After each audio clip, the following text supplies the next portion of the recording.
Hello, YouTube land. This is Brenton Son coming to you from Lexington, Kentucky, the Bluegrass State. Today we have a Bigfoot story for you. It's a very interesting story of a fellow who basically had a kind of an ongoing relationship when he was a kid with a juvenile Bigfoot. And he didn't really know this was a Bigfoot per se. He didn't really know what to think about it. He was only 5 or 6 years old. And there was actually two of them, but one of them interacted a little bit more with him. This guy's name is Paul. You've probably seen him in the comments before, commenting on these videos, but very interesting. And I think we'll have him come back and tell of a scary Bigfoot story that he had later. So we'll just keep this the juvenile Bigfoot story. And anyway, I think you're going to really enjoy this. If anyone out there has a story they would like to share here on this show, you can contact me at brentonson@gmail.com. Give me some contact information and a description of what your story is about, and I will get to you as soon as I can, and maybe we can have you come share your story. If anybody wants to contribute to help me with this channel and to run this channel, keep it going, what have you, this slow slump that we've had this last month, I could really use any contributions to get by this month, and I think everything should start picking back up.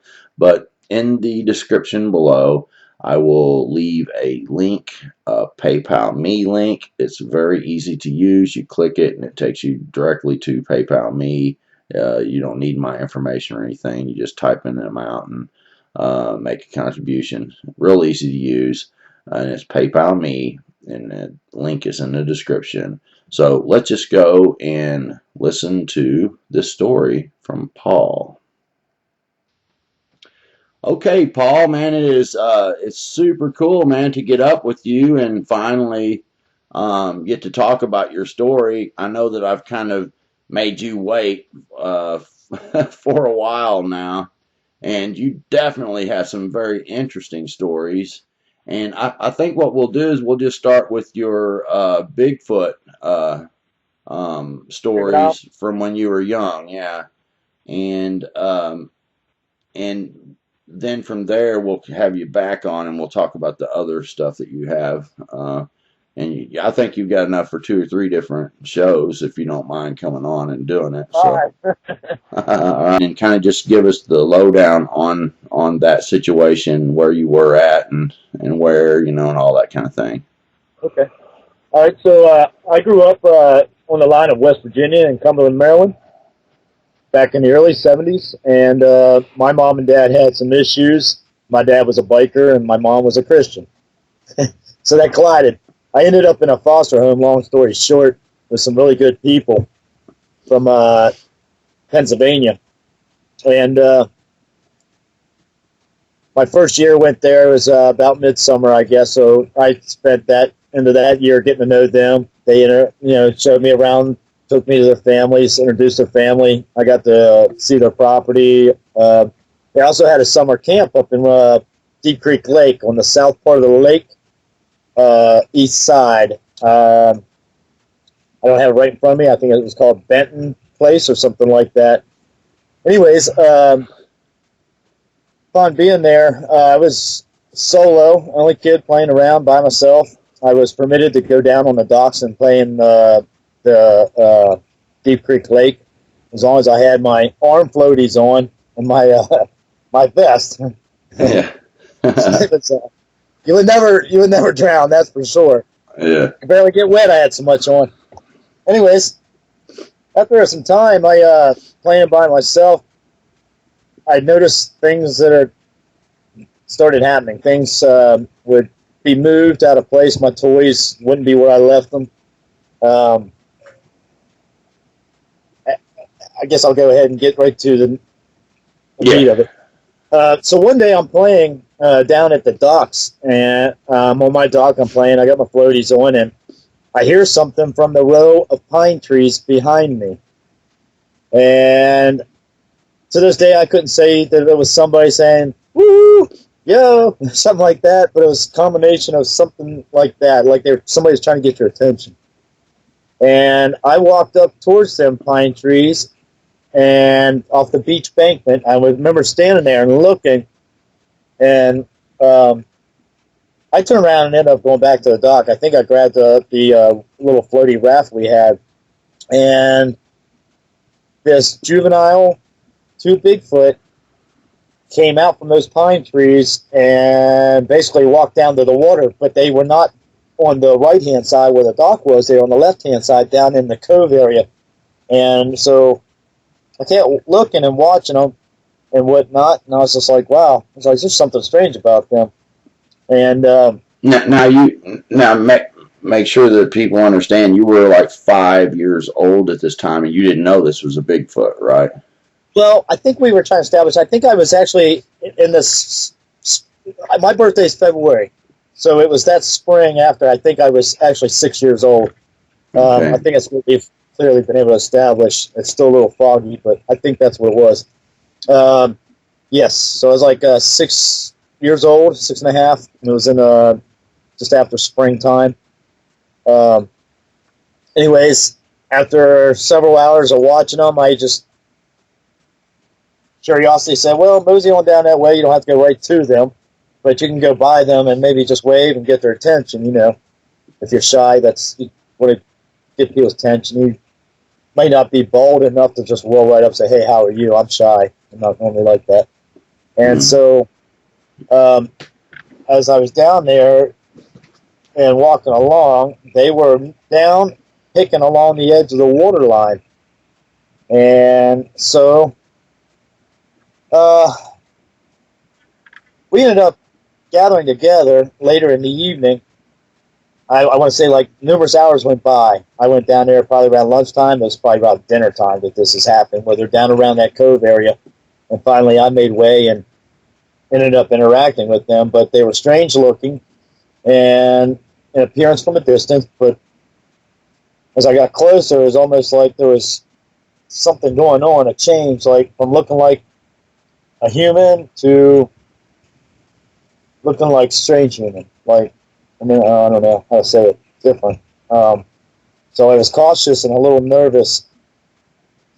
We ended up, I ended up in the water myself along the edge there, and we started mingling. I noticed that they were chasing all the little black, what do you call the catfish, the little babies. They're like in spawning pools. And I guess they were eating it. I don't know. And so there's things that are all over the place, and I'm watching them, and we ended up, that was our first encounter. It didn't last long. It was just brief. And I went back to my way. Sometime within like a week, maybe, or a period of a couple weeks, they had been watching me. I had seen them from a distance. I was down at the dock playing. They were back at the pine tree line. I seen the boy, but the girl came down to the dock. I was in my floaties, doing stupid in the water, and I'm not allowed to pass the dock. And she walked right out in the water, and we ended up just splashing and playing around in the water. She could swim, and we swam. And we after playing in water and whatnot, we started playing tag between the two docks. And I tried, I don't know how many times. I even took my floaties off and tried to beat her to the other dock. And I ended up getting mad and getting up on the dock and crying because I couldn't beat her. And there was nothing I could do. I was like, you can outrun me. You can out-jump me. You don't need floaties to be off the dock. And so that was my, pouting adventure with them down at the dock. After that, the next encounter with the same Sasquatch, and this may not be directly in order because it's been a long time. Yeah, Really. well, don't worry about that so much. But I want the people to realize that you didn't know these were Sasquatch. You thought they were just some odd kids. And Yeah, yeah, I've heard of stories like this before, where kids were playing with what they thought was just like a poor kid. I know that Kat Hansen, she thought this was just some poor, dirty little kid she was playing with, just funny looking, weird, strange kid. And well, so, that's it. so here you are, a child, and you're playing with these kids, and you notice that they're able to run faster, jump farther, and what have you. And at this point, your parents, your foster parents don't know, and this thing said, let you know that its parents didn't know either. Right. So Yep. um, what I thought was kind of interesting about that is that it had the knowledge to know that your parents wouldn't approve and her parents wouldn't approve. They knew But more than that you, about but the you were house. trying to tell your parents about it, and Yeah, they never did get to see it. But it knew that it probably wasn't cool for you all to be playing together. yeah. And anyway, I'll let you go ahead. That's fine because yeah, we didn't want to miss nothing. So no, my foster parents had no clue, and that became a issue. And I was sat down and questioned about it, and I started elaborating. I said, "Listen, they're black. They got a lot of hair, and they're naked." My foster dad says, "Oh, they're Negroes. They're black people. Well, they're just black kids. They're poor. That's all right. It was no big deal." Well, that was like, wow, cool. Now try to explain that to her. Let her tell her parents that they ain't having it. And then, of course, now she's still not okay with meeting the parents. She's like, no, it's not going to happen. It's never going to happen. Your parents, my parents, we're never going to be able to do that. She was just against it. Um, and so, oh man,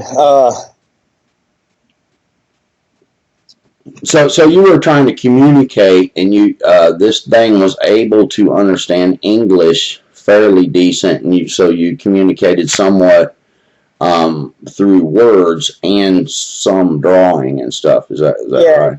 Yeah. yeah, because like there was no, I was having a problem elaborating to her about I have real parents and foster parents, and so I took a stick and I drew a dad figure, and then a mom figure, and then little me. And I pointed, and I said, "This is me. This is my foster mom and foster dad." And then I went over here. I put another female little stick figure with hair, and then a man. I said, "This is my mom. This is my real dad, but they live over somewhere else." And did it in the dirt. And then I finally, like, it was still confusing. I said, "Well, if my mom and dad die and they're gone, these are my parents." And so that was pretty much the end of that topic with them right there. Um, I played. They played with my water. I don't know. Back in the day, we used to have this great big plastic water ball that you would blow it up and you kick and bounce it all over the water. It'd be quite huge. I forget what they call them, but it was multicolored, and they loved that thing. And we would play in the water. And I shouldn't say them because it was just me and her that played with the ball.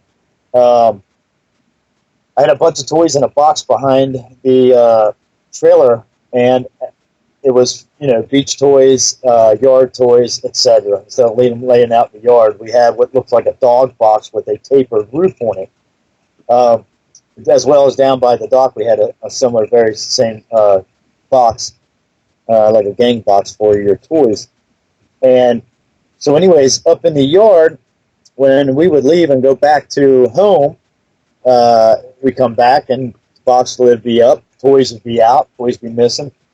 I used to play with my super soaker, and this thing was kind of big, had a big yellow bubble on top, and we got the idea, not me and the Bigfoot, but my foster mom, to stick um,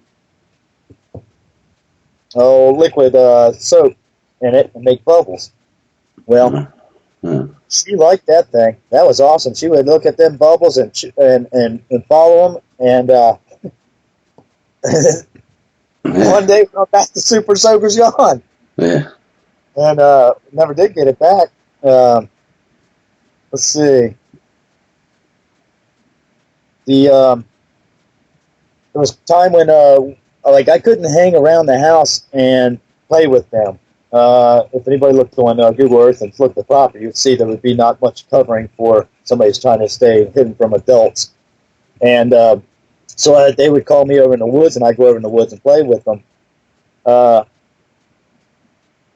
One day, just like today when, we were sitting out underneath the tree and I was drawing in the dirt and describing mom, dad, foster mom, foster dad, the brother comes along from out of the woods, and there's these mushrooms that are funny looking. They have like a pine tree cola on top and a thick stem, but there's all these Japanese beetles all over it. And so he's looking at it, and he looks over to her, and and I'm looking up because I'm sitting on the ground. Me and her are like sitting on the ground, and he's standing up, and he goes over and he hits the mushroom, knocks the beetles off, snatches the mushroom out of the ground, and starts eating it. And I was like, "Oh, that's dirty. You should clean that first." And he just looks at me. He never talked to me. We never communicated. I'd say verbally things, but there was nothing like me and her. He was just not into me, or I guess he just wasn't into it at all. I don't know. And I thought that was really strange, that I'm still in my mind, not sure what I'm seeing, and yet I keep playing like I'm playing with other kids, but there are times when I'm looking, and like I would see the feet, and I'd be like, the feet are not like my feet. Or I'd see the hands, and the fingers were long, and I'd be like, fingers in your hands are not like mine. I got little short fingers. Yeah. Like, wow. Like, was their thumb kind of like in a different position compared to like a human hand, like up a little further? it did not curve in like you would see a monkey's or ape, or like ours did. Yeah. I want to say it was more like a finger went straight up and curved down this way. Okay. Yeah. Okay, so like, Yeah. the reason why I say that is because I remember when she grabbed my super soaker and the sticks and whatnot, it was whole hand grab. It was not through the thumb. You know what I'm saying? I'm not going to say she never did, but I'm just saying I remember getting attracted, my eyes getting to the hands, and I remember seeing like there was pads on the hands. They were tough, thick, and dark. Now, to explain that, or to say it to my foster parents, they just blew off as just black people that lived, Right. up, over there. One day, I get in an issue with my foster parents, and I actually got my butt beat by my dad, and I got smacked in the mouth by my foster mom because they said I was lying to them about this Bigfoot. I kept saying my friend. And so things started happening where, like, we left for the winter, and we get a phone call, and it's from the neighbor who said that something had broke the porch steps, the deck of the porch, and the railing. He also said that whatever happened, there's insulation pulled out from underneath the trailer at the end of it. All right, so there's a tongue on one end, and then there's the opposite end. That's how they pulled this 72-foot trailer up in that spot and parked it. And the insulation was pulled out, and I guess they pulled it out to bed up in it. I don't know.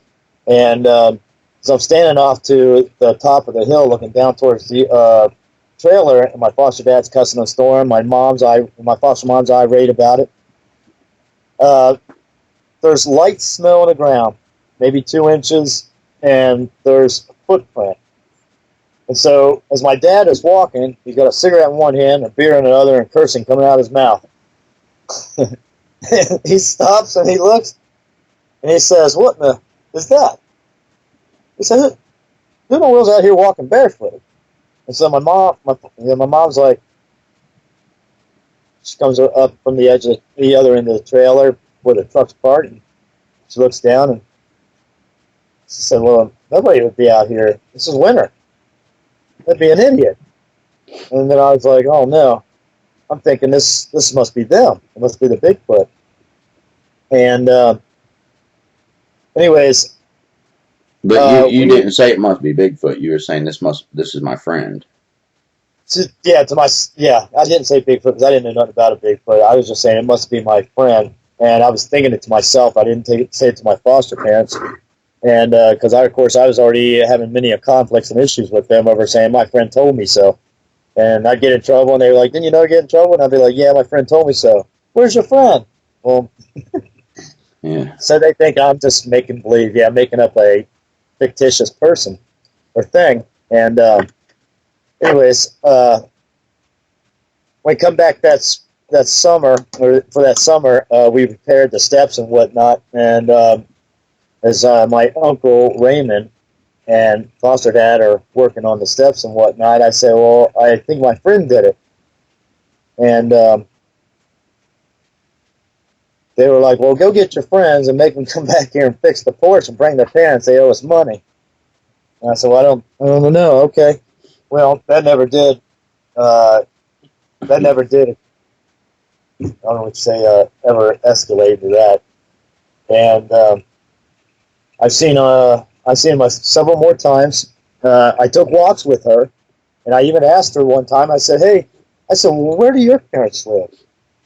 And as we're walking out towards the point, I think we call it Stump Toe Point, out at the end of that inlet there. She points off to the left, and which would have been southwestish like, and maybe that was just a direction, and maybe not been precise of direction, but she said, "A far way that away." And I was, all right, that's fine, but there's nothing but woods, and then the rest of Deep Creek Lake cuts in behind that. Nevertheless, I just left it at that. And that's the same thing I told my foster parents when they asked. I said, "I don't know." She said her parents live all the way some way over there. My foster parents never grasped the idea of this being a reality. That I'm off having fun with my friend that I cannot prove to them, show them, introduce to them. It's like living in a parallel dimension. It's really crazy because as you're sitting there and your thoughts would pop in your head, like, bing, she's talking, but there's her lips moving. And you look, and she just look at you and smile. It's almost like she knew you had that thought in your mind. I almost felt like she knew my thoughts. They were like, what about her hands? Or look at her face. It was kind of weird and very strange. As I never knew this. Like, this was such a mystery, and never had a clue that all this was what I now know it to be. Till a year ago, and when I fell into this just off the wall, I would have never went and looked for under Bigfoot or Sasquatch. I just passed it off as just like an anomaly. I'm a rare individual. This anomaly happened to me. On one perspective, I could say, yeah, I played with black kids back when black kids didn't play with white kids up in where I came from. And there were no black people there. And of course, trying to tell your foster parents it's black kids, and they don't know black kids around, but they know the black kids from where they grew up, I guess. Or at least, my dad comes right off with, well, they're just black people, and that's the way they live. It's really strange. I'm still wrapping my mind around it, and when I go into thought about it, it's like, wow. It's now, can you give us a description of what they looked like? Yes. She had a moon pie head. Her hair was dark black. It was short. On her body, I would say the hair kind of like laid down-ish. And the first year when I met her, she was tubby. Okay? And I didn't know it was a her. It was just an it to me. And the brother was just an it. Never knew no difference. One day, when he came up, I think it was about the day when he ate the mushrooms. And as when I noticed that he had a penis. And I don't even know what to tell you that it looked like. It's not like a man's because it's longer, but it's like dragged out, almost like a shroom mushroom. You know what I'm saying? With long, thin stalk. Anyways, Yeah. I know, I hate to paint the picture, but I was just like, and then I looked at her, and she had nothing. So to this day, that's how I defined that there was a difference between a him and a her. Yeah. She had the short hair, like I said, maybe it was an inch long, all over her body, but it was thinning out in here. Her skin around her face, there was almost like the Curious George mask outline, and it was not black, but I could go with the ashy gray type of look. You know, like yeah, like maybe Yeah. like an ape's face, maybe. I remember looking at the face, and it almost like it morphed in front of me. I feel like because sometimes I look, and it would be like it would be more ape-like or semi-human-like. And then it was like when she got or she would notice me looking, it was like it was all human looking. It was confusing and it was very strange. Do you feel like she was actually more? Do you think the look actually morphed, or it was your mind trying to compute what you're looking at, and you wanted to make it more human? That could very much be so. Uh, Um, I was not I was not into video games or fantasy land when I was a kid, so I was not a part of distorting pictures. I took things as they were. As we are West Virginia people, we're simple. We just everything's simple, mm, and we try to absorb what you're taking in from what you see. And that could be maybe that was very much so. Maybe it was a displacement in my mind of, hey, this is more of a human just for the, I don't know, maybe it was an inner thing to keep yourself calm. I don't know. Um, but yeah, maybe that was something that she's able to do. You know what I'm saying? mm, Um, as far as now, she was like a head higher than me in height. He was probably about my height, but he didn't have the moon pie shaped head. His hair was like, you know how the people say the conical thing? For the, I can see that now. But back then, it was more like the hair to me. Because it was like a round shaped head, but there was like, it's not like a conical like you see some of them. It was like a slope, okay? yeah. The hair tapered up and then whatever in the back. Um, the ears were not like ours. They kind of are because they come out from the head a little bit, but they were not like our ears. Maybe like a teddy bear's because it's like almost more like a clamshell. Mm, It's clams like the half round, yeah. Um, palms of their hands and their feet were like tough, and their fingers were long. Um, Fingernails were dirty black. I do remember that. I do remember trying to tell them several times you need to wash your hands. Damn. What a thought, huh? mm, Wow. Yeah.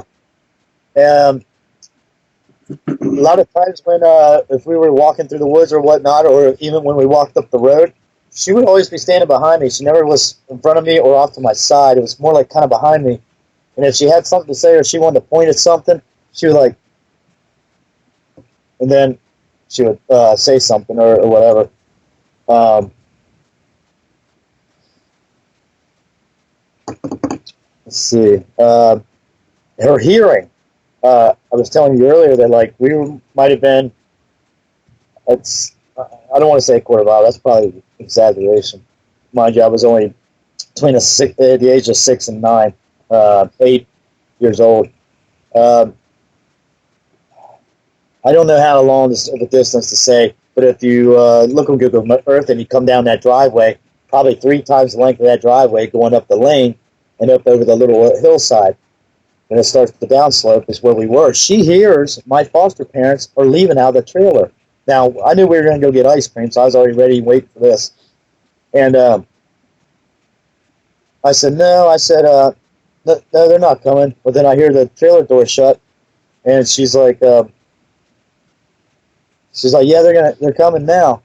And I was like, And so I start to turn around and walk up the road, and I'm looking, and my foster parents are getting in the truck, and they hear the door shut, and I'm like, wow, yeah, here they come. They have amazing hearing.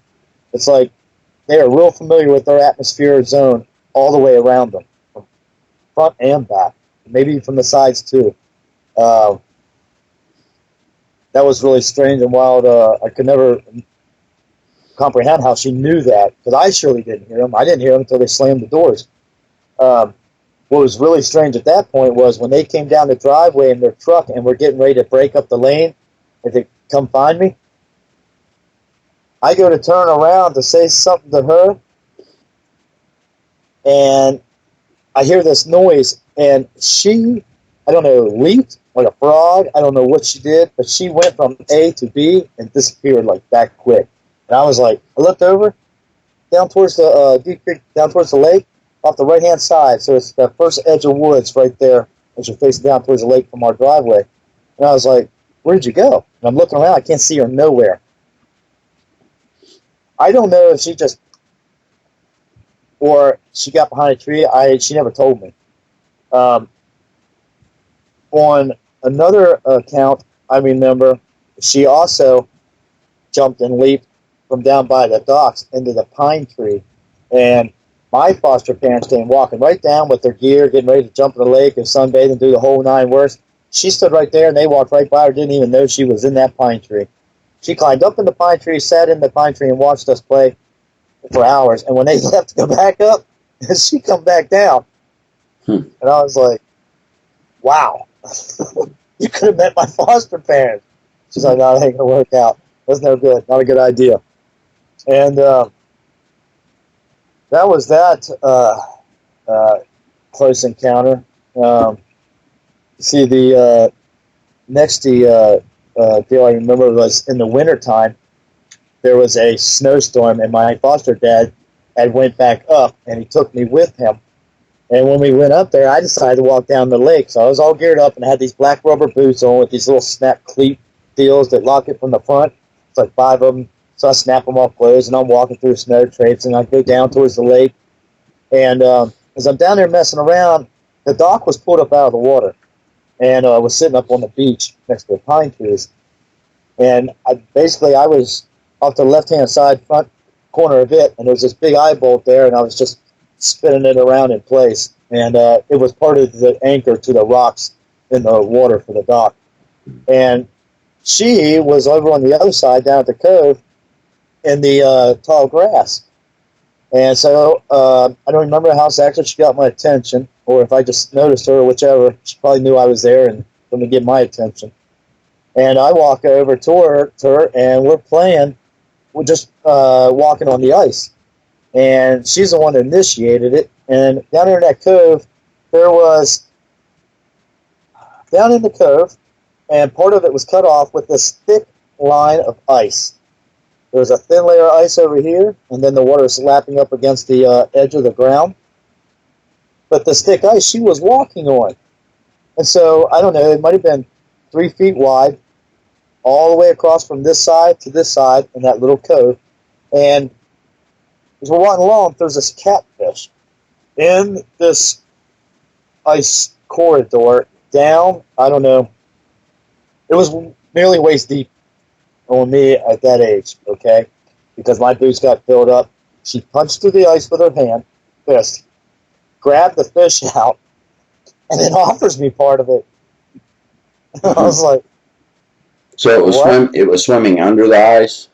It wasn't swimming. It was moving like it wanted to get out, if anything. But when we first noticed it, until she was hit on the ice, it wasn't moving at all. And then it just kind of like shook a little bit, and then she broke the ice. And it was a lot of ice. She broke the ice and reached and grabbed it and pulled it out.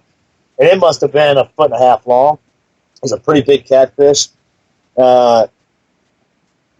And yeah, she just broke into it and was eating it, and it was offering me part of it. Or offering me some. I was like, oh no, you got to cook that first. And then I was like, sushi.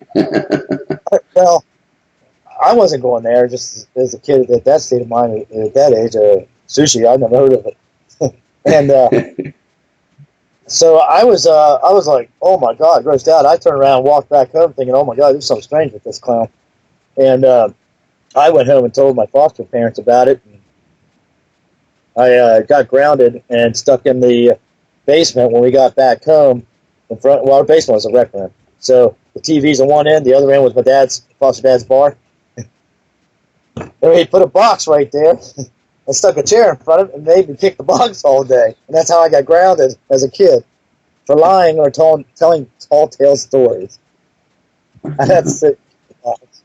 Oh my God. Anyways, uh,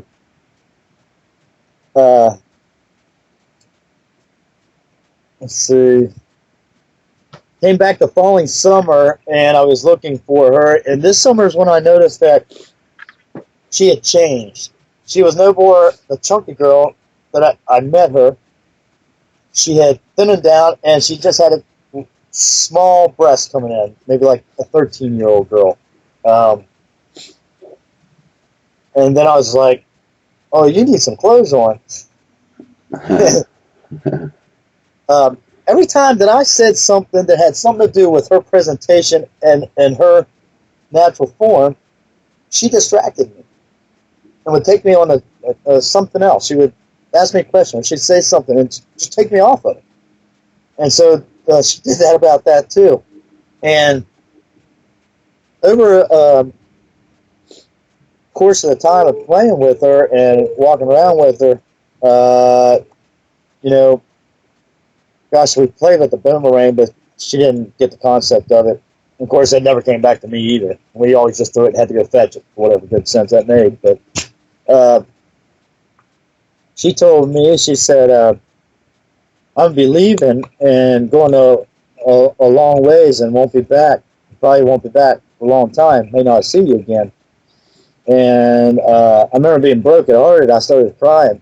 And I was like, no way. Like, you're like a best friend, you know? Wow. So, excuse me. Well, do you think that maybe they were raising the young ones in this area and it was time for them to move on to a different area to teach the young ones the migration pattern or something like that? Or Yeah. You know, there were so many things right there. They knew what to eat and what to do. She walked over to a pine tree and was grabbing some pine cones. And I don't know where she got it from, but she came back over with these great big yellow grub worms. Okay? Like, I don't know where she got it from out of the pine trees. I mean, I ate one with her, but I was just like, no, I don't think I should do that. I don't think it's a good idea. And especially when you crunch into that head. actually good. Actually, they're protein though. You know, Yeah. we know that now, but back then I wouldn't have ate it either. The things that she just, I don't think you could have taken her anywhere else from that environment and she would have needed parents. I think everything was right there. She knew everything. She knew everything to provide for herself. And like the brother, I mean, he walked up and seen that mushroom with the beetles on it, and I remember me and her were looking at it, and I'm looking at the beetle, but he just smacked the beetles off and picked it and ate it. It's like, they knew that area. They knew that. They knew everything about that area. So, I mean, yeah, being her is coming into older age, maybe that was very much so. Maybe they needed to take her elsewhere and to raise them, and maybe preparations for going into adulthood. You know, I don't know. She didn't tell me, but she just did say that I'm gone a long time. I may not ever come back. I may never see me again. And And you were in foster care due to your what did your something happen to your parents? I don't remember if you told me. my foster. All right, so my mom and dad. My dad's a pretty good man. My mom's a pretty good woman. She was a Christian, or she was going into the Christian from the Catholic Church. Our pastor went and got baptized, became a Christian, and they were turning the Catholic Church inside out to Christianity. And my dad was a Vietnam vet biker, and so he was a no shenanigans type of guy, and didn't play no games. And mom, they just clashed. Dad go drink, get drunk, come back, want to go to bed, and mom wanted to gripe playing. And basically, that's just from my point of view as I remember it. Dad would come home, want to food, want to go to bed. Mom would want to pick a fight. That's how I remember it. Mm-hmm. And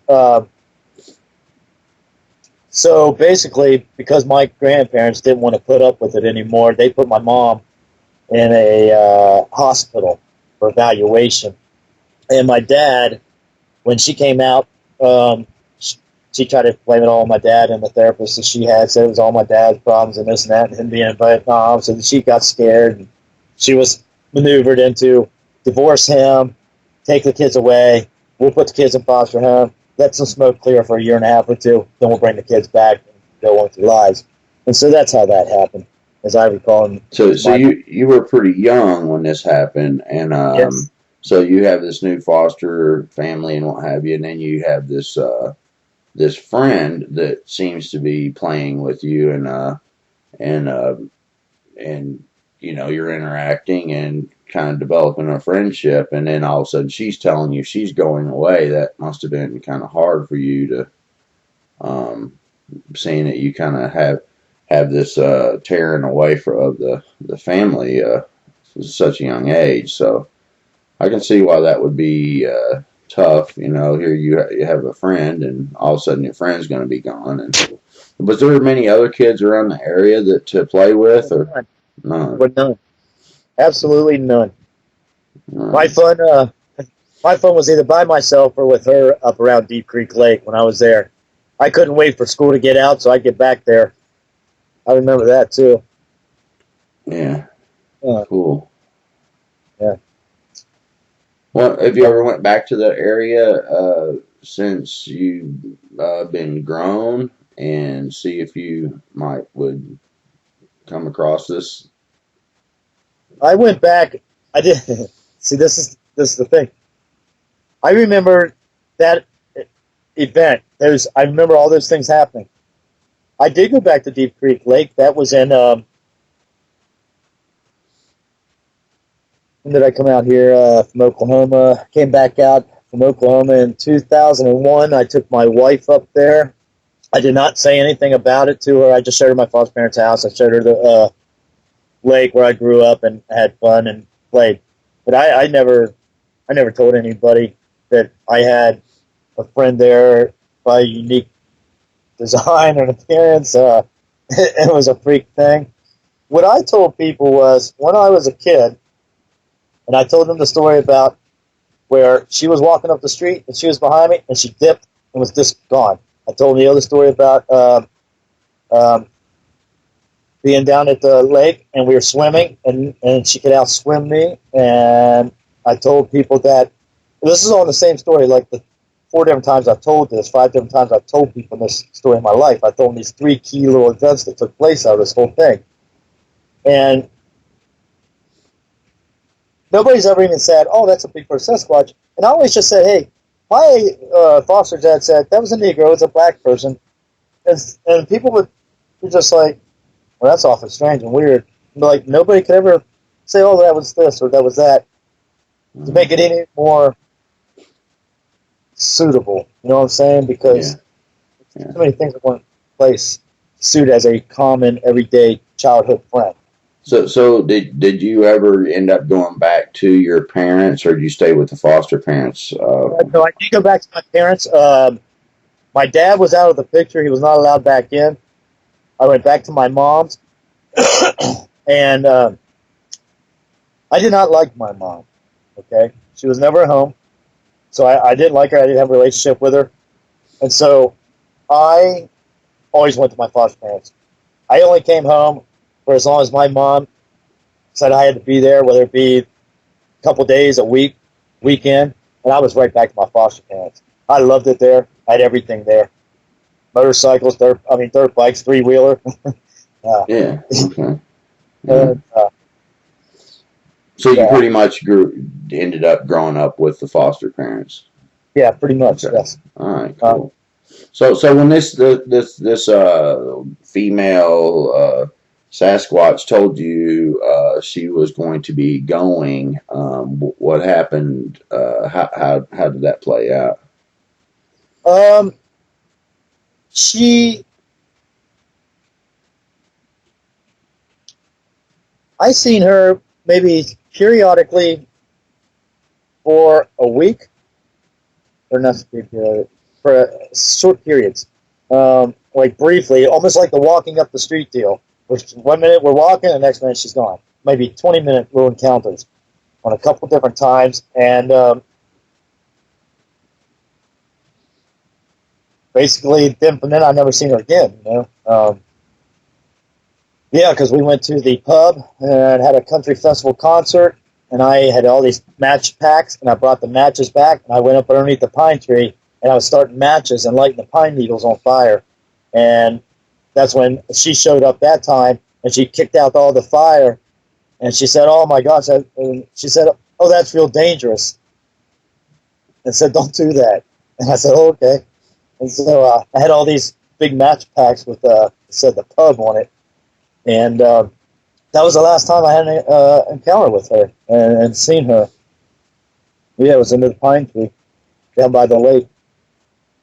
Uh, Yeah, well, did you think that maybe she felt kind of a little bit sad about having to go away, or yeah, I don't think she was going because she wanted to, like migrational reasons. I mean, I think mom and dad, it was ordered. I think she had to go. yeah, Um, Brendan, I feel like, in my personal own opinion, based on our relationship with me and her, she'd have been content just to stay. mm, Honestly, I mean, she played with my raft in the water. She get on the boat, blow the horn on the boat. That was cool. yeah, yeah, Dad's old Thunderbird boat. yeah. Do you think that see, I've heard different ideas about it. Do you think that they have emotions similar to humans, or they're kind of different than humans? You know how you might see expressions on our cheek faces? I see more expression in her eyes. Uh, Um, and then like I remember when I was telling you, like there'd be times when she'd be talking and something be like, "Look at her lips," and I look, and she'd be like this, she'd just like smile. uh, You'd be like, I felt like I was on a mission to catch her talking. I don't know, to prove myself she wasn't human. I don't know, but it just kept. That's one of the reoccurring things I remember about this was, it's like I don't know if she was talking to me telepathically or she was moving her lips and maybe I was just slow and didn't catch up. yeah. I, Yeah, I I mean don't know. that is a little bit of a mystery there. We were talking earlier about it. I know that there's different ways that infrasound can be used, or different methods of communicating. I know that there's a certain type of uh, device that Jesse Ventura was shown one time, and they would put it like touch his skull, and it would transmit the sound into his head. I don't know exactly. I think it was like electrical impulses or something, but it would make the sound go through like the bone into his head. So it made me kind of wonder if there's some type of infrasound that is used. Just trying to come up with some kind of explanation how that would work. Yeah, it makes It's sense. not necessarily a supernatural thing, but maybe it is. Where I have this Breton Mysteries to search, I ponder some of these things on how it might work. Um, but you basically never really caught her moving her mouth to say the things. It wasn't like she would speak or something, but she stayed behind you a lot and would say things. So it's not like you were able to Yeah, like so we're much. looking at each other talk. Yeah. And And even when she was sitting on the ground in front of me, Brenton, and we were playing in the dirt, and I was explaining my foster parents and my parents, and she was talking, like She must have been sitting on her. She must have been. She must have been like squat sitting. You know what I'm saying? Like where you're sitting down between your legs perched up. Mm-hmm.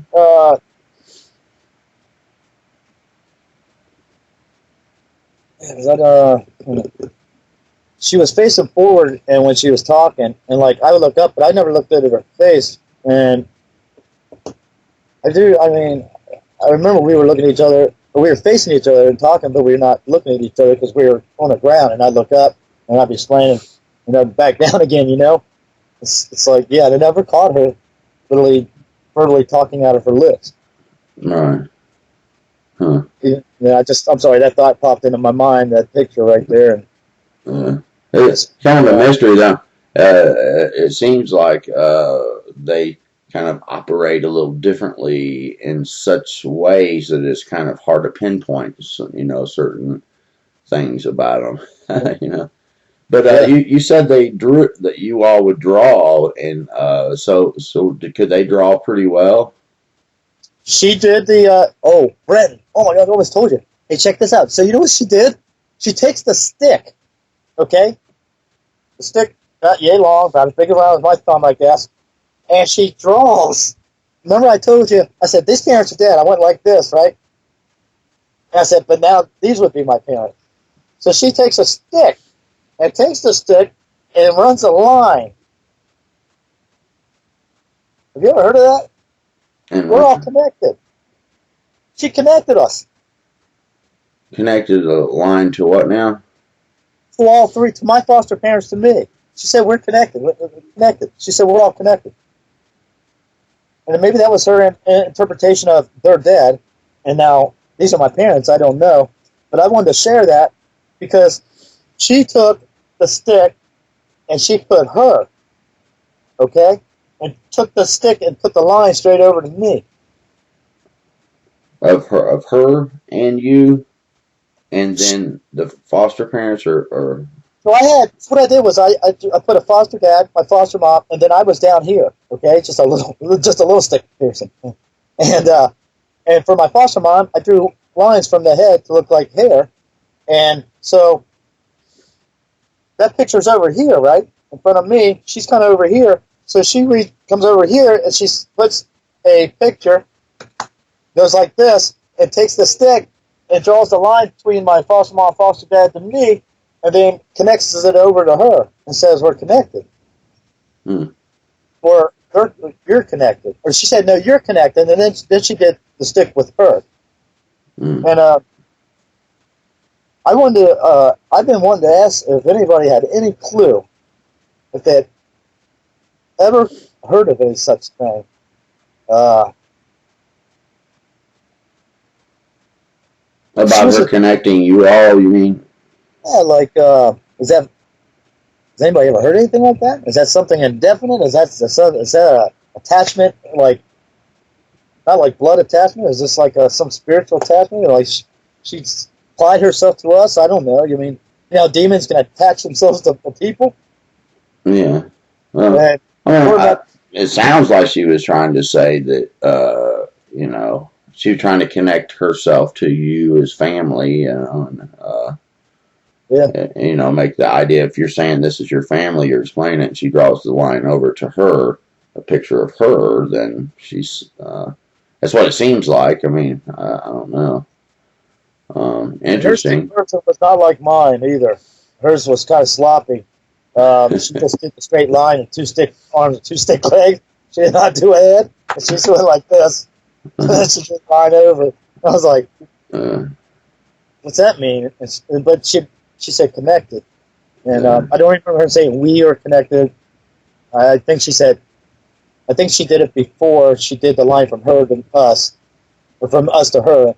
I think she said, you're connected, when I was saying mom and dad and me. You know what I'm saying? And she put the line, she said, you're connected. And then she did it to her and put her line, if I remember that correctly, in the fashion for the way it played out. And